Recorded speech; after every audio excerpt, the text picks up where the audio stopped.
Voltamos aos estudos da Rede CNT para a sequência do Jogo do Poder, hoje com o Eduardo Bido. Bom, nós estávamos falando de juro, eu peguei uma nota de R$50 aqui para dizer o seguinte: isso aqui é um pedaço de papel, fisicamente é um papel, mas nós convencionamos que isso aqui é dinheiro, né? Quer dizer, vale mais do que um pedaço de papel. A diferença entre esse pedaço de papel aqui e esse aqui, é que nós conversamos que esse aqui é dinheiro. Relevante. Então, isso há muito tempo atrás, a necessidade, o comércio no mundo, as relações do homem, que é um ser coletivo, que se relaciona, vive em sociedade, criou essa necessidade. Aí depois vem essa figura do juro, da correção monetária, que são, a gente olha assim, parece que é doença, né? Porque o papel em si, né, esse aqui é R$50, mas daqui um mês, né, dependendo da conjuntura econômica, ele pode ser mais ou menos do que R$50. Né? Então, o físico deixou de ser físico, para ser mais virtual do que ele foi quando ele foi criado. E essas situações elas foram se avolumando no mundo, a ponto de nós hoje temos uma situação em que o sistema, por incrível que pareça, o sistema financeiro brasileiro é um dos mais seguros do mundo. Embora as pessoas falem do Brasil, em muitos lugares, como um país do sul do mundo, né? Mas enfim, nós temos um sistema financeiro hoje muito mais sólido do que a maioria dos países do norte. Por quê? Porque nós tivemos um problema em 98, tivemos que regular, né? E no norte o que aconteceu foi a desregulamentação, o trânsito livre de capitais pelo mundo e com essa concentração da propriedade das empresas na mão de poucos grupos, de repente você tem aí uma quantidade muito pequena de grupos mandando na economia do mundo. Né? Você tem aqueles que têm relevância e influência sobre todos os países. Meia dúzia de executivos se reúnem em Nova York, em Tóquio, em Berlim e resolve para onde a coisa vai. Né? Como orientar, certo? Uma atividade empresarial num mundo tão cruel, né? Porque você está falando com instituições que não têm cara, né? Igual a polícia na rua reprimindo manifestação. O sujeito põe um capacete, você não consegue ver o rosto do... Eu vejo da seguinte forma, as trocas que foram a origem do dinheiro, elas sempre existiram e continuarão existindo. O Brasil está agora negociando, por exemplo, com a União Europeia, um acordo de comércio que é fundamental e, em determinado momento, a gente teve... Os Estados Unidos sempre foi um cliente prioritário do Brasil e, em determinado momento, esqueceram dele e teve a questão da crise também que fez com que isso acontecesse.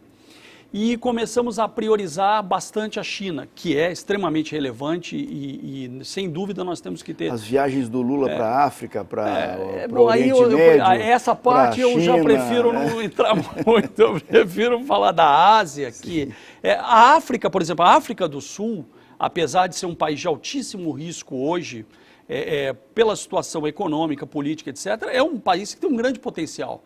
E, obviamente, a África, em algum momento, ela vai ser digamos, um mercado consumidor importante. Mas, então, é aí que eu acho fundamental o empresário estar atento a quem são os seus mercados consumidores. Porque, por mais que exista esse domínio de alguns poucos grupos de forma global, como até nós temos um grupo brasileiro, que é a Ambev, né, que na verdade é o grande grupo, 60% digamos, da produção de cerveja mundial, se não me engano. Então, você tem é importante que você tenha a visão, quando você constrói a sua empresa, você começa pela sua visão, você vai para a sua missão e vai para o seu objetivo. A partir daí, você vai montar o seu planejamento estratégico. Essa parte, aí eu já digo para você que às vezes é muito teórica. O cara parte da visão para a execução. E ele pula a missão Ele pula o objetivo, pula o planejamento estratégico. E aí, quando ele vai para execução direto, ele é obrigado a fazer correções no meio do caminho.